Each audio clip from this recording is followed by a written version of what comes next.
Jamjodhpur bypass road છે જે બાલવા ફાટકથી દ્રાફા ફાટક સુધી જર્જરી હાલતમાં છે. અતિ ખરાબ પરિસ્થિતિમાં છે આ રોડ પર હોસ્પિટલ છે, માર્કેટિંગ યાર્ડ છે, સ્કૂલ છે. આ રોડની વારંવાર રજૂઆત પણ કરી છે, પણ હજી સુધી કોઈ પણ જાતનું કાંઈ પણ નિવારણ આવ્યું નથી. તો સરકારશ્રી કહે છે વિકાસ, તો ક્યાં છે વિકાસ તમારો? આ રોડ ખૂબ જર્જરિત છે. ધ્યાન આપો, ધ્યાન દોરો આપ. મારી એ જ રજૂઆત છે. મારું કહેવાનું છે સરકારી હોસ્પિટલ રોડ, બાયપાસ સરકારી હોસ્પિટલ રોડ ખખડધજ હાલતમાં છે. અવારનવાર રજૂઆત કરેલ છે, બેનર મારેલા છે. મુખ્યમંત્રી શ્રી સાહેબને, ભૂપેન્દ્ર પટેલને, માર્ગ મકાનને, ચીફ ઓફિસર સાહેબને બધાને મેં મોકલેલું છે લેખિતમાં.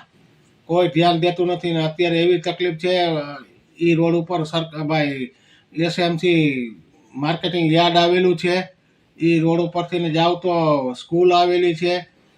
લેડીઝો જાય છે છોકરાઓને તેડવા, અને અવારનવાર હોસ્પિટલ રોડ ઉપર હોસ્પિટલે જાય છે. ડિલિવરીને કેસ હોય છે, એક્સિડન્ટ અવારનવાર થાય છે. ખખડધજ હાલતમાં છે. આજે હોસ્પિટલે જવા માટે બહુ તકલીફ થાય છે. વૃદ્ધ માણસોને, લેડીઝોને, બૈરાઓને બધાને તકલીફ થાય છે. મારી રજૂઆત છે કે આ બાબતે તાત્કાલિક નિર્ણય કરો ને તાત્કાલિક રોડ કરો, અને રોડ એવો કરો કે આરસીસી કરો, અથવા તો ડામર કરો તો ડામર પેજ સરસ કરો.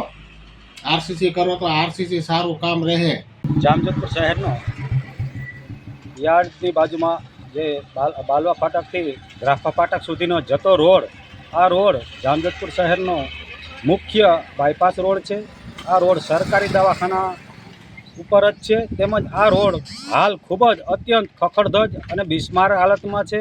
આ રોડ ઉપરથી સ્કૂલો તરફ જવાય છે, માર્કેટિંગ યાર્ડ તરફ જવાય છે, અને જામજોધપુર શહેરનો આ એકમાત્ર ધોરીમાર્ગ હોય અને ખૂબ જ જર્જરિત હાલતમાં છે. જામજોધપુર શહેર અને તાલુકાની પ્રજા સરકારી દવાખાને જવા માટે આ મુખ્ય માર્ગ છે. આ માર્ગ ઉપરથી વાહનો પસાર થાય છે, વેપારી તેમજ સ્કૂલોના. આ રોડ હાલ એટલો ખરાબ છે કે ગમે ત્યારે અકસ્માત થઈ શકે. જામજોધપુર શહેર અને તાલુકાની બહેનો ડિલિવરી માટે આ રોડ ઉપરથી પસાર થાય છે, અને આ રોડ એટલો ખરાબ છે કે ડિલિવરી કરતી બહેનોને પણ તકલીફ પડે છે. આ રોડ ખૂબ જ અત્યંત બિસ્માર હાલત હોય. આ રોડને આરસીસી રોડ અથવા તો નવેસરથી ફરીથી રોડ બનાવવામાં આવે એવી મારી માગણી છે.